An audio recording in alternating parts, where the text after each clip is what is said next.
natin mag-commute ka lang. Oh, sir. Kuhan, jeep. Di dahamay.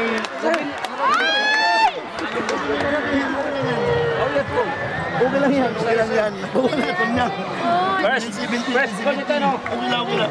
Okay lang, okay lang ito, okay lang ito. Okay lang ito. Okay lang ito, okay lang ito. Okay lang yan. Okay lang yan. Dibasahin kayo mo. Okay na din rin mabalik natin ang record. Ang importante makuha natin goal. Okay lang yan. May lecture Huwag yan. pa. First, gold Okay medal lang yan, in okay lang yan. 1988. Okay lang yan. Congrats. Thank you, thank you. Thank you Okay lang yan. Thank you, thank you, thank you. Nice, nice God, nice God. Thank you, Lord. Thank you, thank you, Lord. Okay.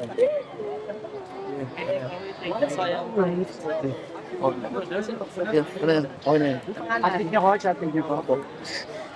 Thank you, sir. Thank you, sir. Congratulations. Ang pangalan mo? Trisha Mesa.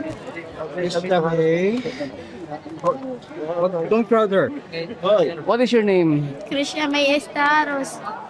Ilang taong ka na na? 13 years old. 13 years old. Anong school? Tanawan National High School. Panawan. Okay, tapos anong region? Region 8 eh? Region 8. From Leyte. Ha? From Leyte. From Leyte. Okay. Inaasahan mo bang manalo to? Kasi basically from start to finish. Ikaw na Kasi Sige lang po. Sige lang. Medyo atras po tayo para Dinudubol makahinga siya. namin Parang yung kulong, walang hangin.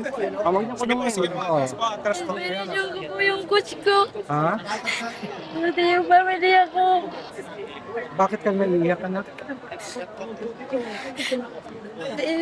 Nakuha ko po yung gold. Hindi po nasayang yung training. First year ka pala? Ilang? Grade 9 na po. Grade 9. Okay. Hindi na sayang ang training. So, first call, unang call mo ba to na sumali dito sa palaro? Yung una po silver sa Cebu. Tapos Sa ngayon, 3,000.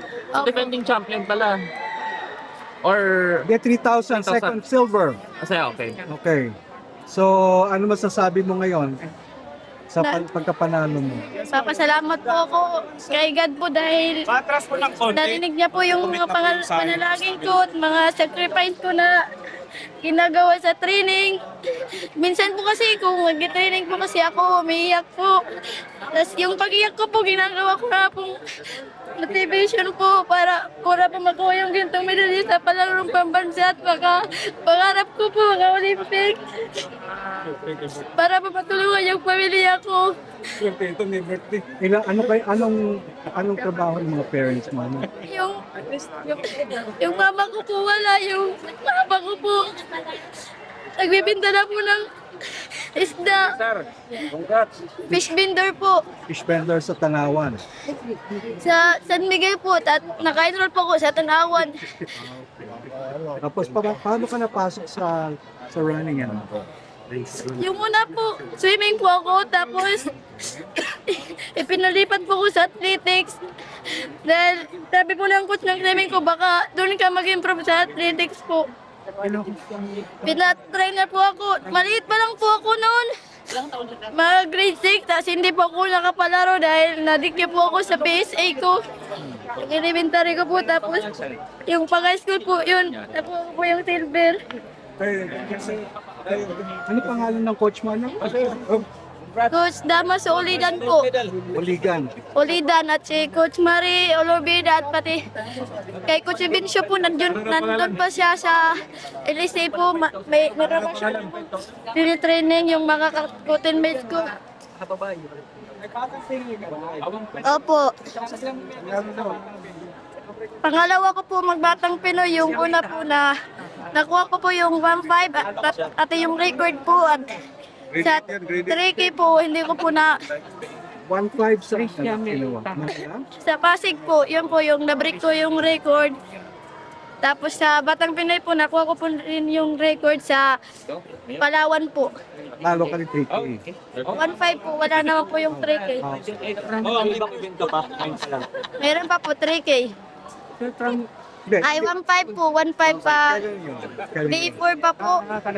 Nung nakarang panahon nawa, nag-1.5 ka rin sa Cebu. Hindi po. Hindi ko po yung nakuha yung qualifying ko. Tas, worth it po ngayon yung nagpagurang pa po kasi. Nakadami na po ako magkaroon ng mga muscle pain. Tapos yung akala ko po yung pag-regional namin, hindi na ako makakapalaro dahil meron po ko yung iniinda, meron po ko mga muscle pain. Tapos gusto ko po yung sumuko, pero sabi ni Coach na huwag, sa'yo naman yun kung gagawin mo hindi. Tapos Dito, nung pumasok ka dito, may muscle pain ka ng iniinda. yung pag-regional po namin, akala ko nga po din ako po makakapalaro dahil may qualifying time po. Po, mga media, lipat po tayo doon para kahit na 30 minutes siyang kausapin. Okay lang po kasi mag-aabang tayo na. Next event. Thank you very much.